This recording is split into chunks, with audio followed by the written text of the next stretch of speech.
everybody. One simple Christmas thing, and one simple thing to help make journaling easier. And our theme is Christmas, since it's Christmas in July on my channel. So today we're doing Stamp One Sentiment. And that's all one simple thing is about, is just focusing on one thing. And so this is a pocket that I made already, and I have some coffee dyed paper here, and we're going to put a sentiment over here on the right side of this page.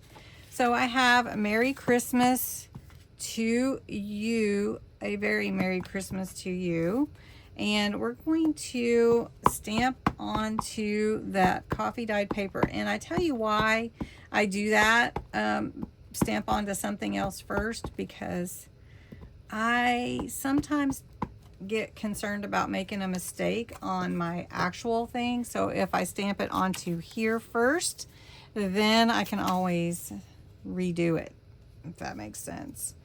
Okay, so we're just going to come down here and give it a whirl. Now this is my rock block, and when you're doing sentiments, you may want a platform. But look at that. It turned out beautiful first time. So I'm going to go ahead and do a tear on this instead of cutting it. So I'm going to line it up on my little graph paper here, and we're going to tear it right here. And if it's a little bit off, that's okay too. So, but it turned out really good.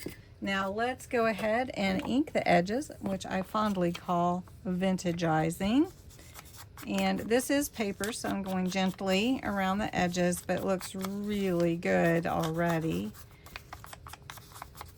And we're going to put this on the page.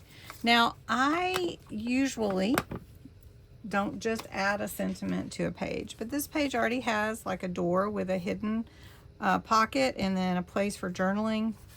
So I think it would be really pretty just to put it right here.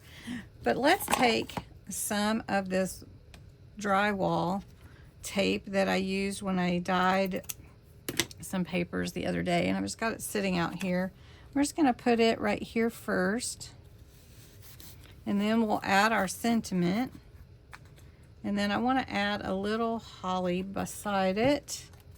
So we're just going to put that right underneath. You can kind of see that texture, which is real nice.